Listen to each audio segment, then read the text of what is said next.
explained to us one of the primary purposes in marriage, to give all of creation a fuller picture of the gospel and to live out this good news in front of all who are watching. Paul says the mystery of marriage is very profound, and this is one of the clearest pictures of how Christ loves his church. Paul, in another epistle or letter to the Romans, says in Romans chapter 5, verse 8, that God demonstrates his love for us and that while we were still sinners, Christ died for us. Not once we prettied ourselves up, not once we got our acts together, but while we were still sinners. God broke through human history and sent his Son to bear the weight of that sin, to bear the wrath of God in our place, to defeat death, that we may have an eternity and a right relationship with him. Your love and affection for one another in some way is constantly communicating the love of God that he has for his people to the entire world. 2 Corinthians chapter 5, verse 17 says, "Therefore, if anyone is in Christ, he is a new creation. The old is gone. Behold, the new has come." Later on in that same chapter, it says that through Christ now we are his ambassadors, that we bear the message and the ministry of reconciliation, and that we are the righteousness of God. And so where Christ's people goes, therefore the gospel message goes. And similarly, where your marriage goes, so the gospel goes as well. Caleb and Angelica, your love demonstrates all that Christ has accomplished for us on the cross. We were objects of God's wrath. We were unrighteous and guilty before him. But Christ came to give us life and life to the full. Your marriage is a picture of that. And as you made clear to me during our many meetings, you wanted that message, the message of God's love demonstrated in Christ, to be the pinnacle, the foundation, what you build this relationship on, and you wanted that clearly expressed here this afternoon. So Caleb, it doesn't say that Christ loves us because we deserve it. It doesn't say that Christ loves those who are his because they return affection towards him. It doesn't say he only loves us when we reciprocate that love or when we are lovable. It says that he loves us and he pursues us. And in a similar way, you are to love Angelica. You are to passionately pursue her. Not just when she is lovable. Look at her. How could she not be lovable all the time? Not just when she makes you the center of her world. We know you love that. Not just when she reciprocates, but through it all, you are to lovingly serve her. You are, no matter what, to lay down your interests for the sake of hers. Dying to yourself and putting her needs before your own is your calling as a husband. From what you've demonstrated in the past, I have no doubt that you will continue to be faithful in this regard. Do not grow weary in doing good. Angelica, you're called to champion Caleb. You're called to be his greatest fan and to honor and uphold him.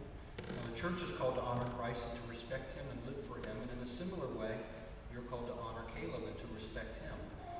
Now, let's not be naive. There will be moments where you won't want to or feel like it, but you are still called to respect and serve him, to be patient with him, to pursue him, and to win over his heart. Now, you demonstrated this in one way by moving thousands and thousands of miles in order to stand here today.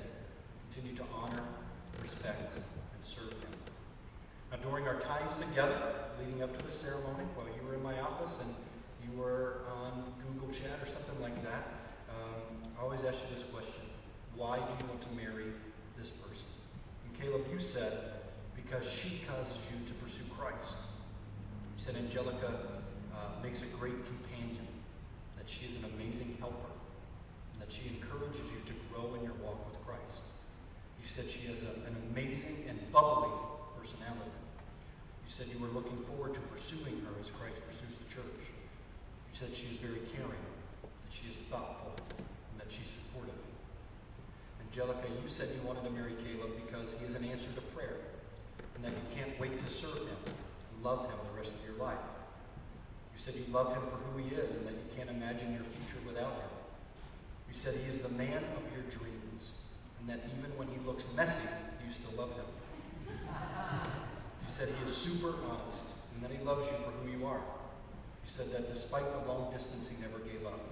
He loves you for who you are, and that even though he knows your weaknesses, he still chooses to love you. And you said he was really worth the wait. Now, for these reasons, and of course, many, many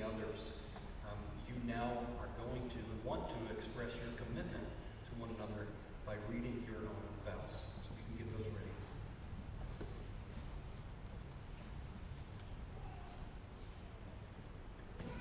Caleb, we'll start with you. My dearest Angelica, I remember when you first messaged me online and shared your daily devotions. You captivated me with your heart for God and genuine joy. Stepping out in faith, we decided to pursue a relationship with each other, and it was the best decision of my life. From the moment we met, you have transformed me.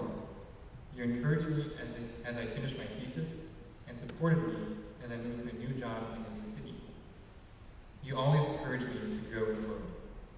I, Caleb, take you, Angelica, as my wife from this day forward, for better or for worse, in riches and in poverty, in sickness and in health, till death do us part. As we adjust to a new life together, I promise to love you with patience and gentleness. In difficult times, I promise to stand by you and uplift you and to forgive you as God has forgiven you. I promise to be your spiritual leader and give myself to you as Christ gave himself for us. I promise to cultivate a context through which you can thrive. I promise to always be open and honest with you and to cherish you as long as we both shall live. In the name of the Father, the Son, and the Holy Spirit. Amen.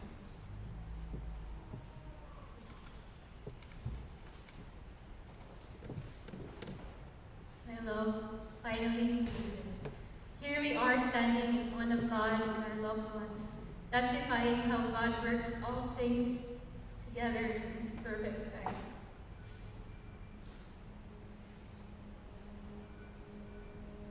Our relationship was never easy. It was a roller coaster ride. There were ups and downs, full of challenges that helped us grow together, and questions of what ifs. But thank you for fighting for me and for never giving up on us. I'm always grateful looking back and how God brought us together. Meeting you online was never a coincidence, but God's amazing and unique way of leading me to my future husband. You are a testimony of how God answered prayers. My love, you are worth the wait. You are not just a person I chose to marry, but you're a person ordained by God to be the protector, the provider, and the priest of our family. As your wife, I promise to work at our love, to pray for you and encourage you, and to live in loving submission to you as God's chosen leader in our home. I promise to always think and say things that are true, noble, right, pure, and admirable. I promise to always keep my feet grounded on the fact that we were not just called, but chosen to accomplish some things for eternal purpose. When our way becomes difficult, I promise to stand by you and uplift you and to forgive you as God has forgiven me. I promise to always be open and honest with you and to cherish you as long as we both shall live.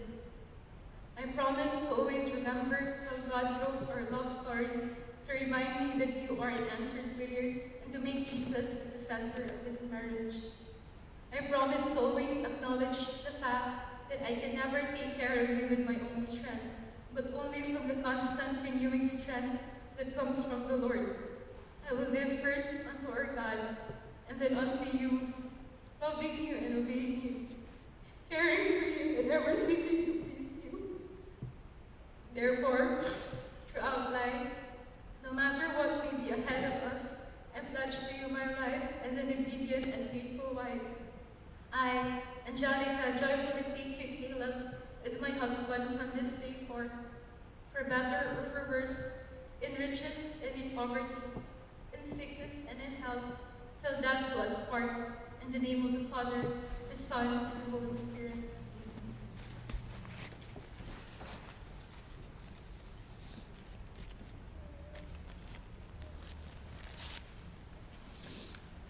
Thank you both. Caleb and Angelica, what gifts do you give to each other, pledging the sincerity of your vows? Thank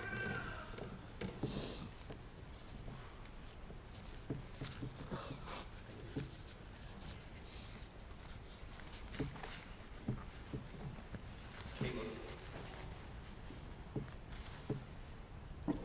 ring. It's an ending circle to represent the unending quality of your love.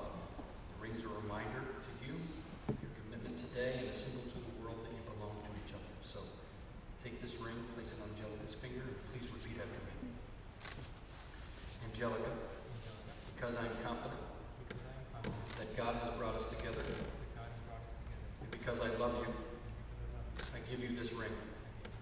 And with it I seal my promise to be your faithful and loving husband, with God as my witness. Angelica, take this ring. You want her to hold those flowers? Yeah. There you go. Take the ring and place it on Caleb's finger. Please repeat after me. Caleb, because I am confident that God has brought us together, and because I love you, I give you this ring. And with it I seal my promise to be your faithful and loving wife, with God as my witness. Well, at this time, Caleb and Angelica are going to light a unity candle. It's symbolic, as the two candlesticks represent their individual lives, and then being joined together, one candle, or now being joined together in one new light together. Also during this time, Caleb's parents and Angelica's aunt and uncle are going to come up and just pray over them quietly, just for the six of them to hear. But we ask, while the music's playing and while that's happening, if you could also pray for Caleb and Angelica, their marriage,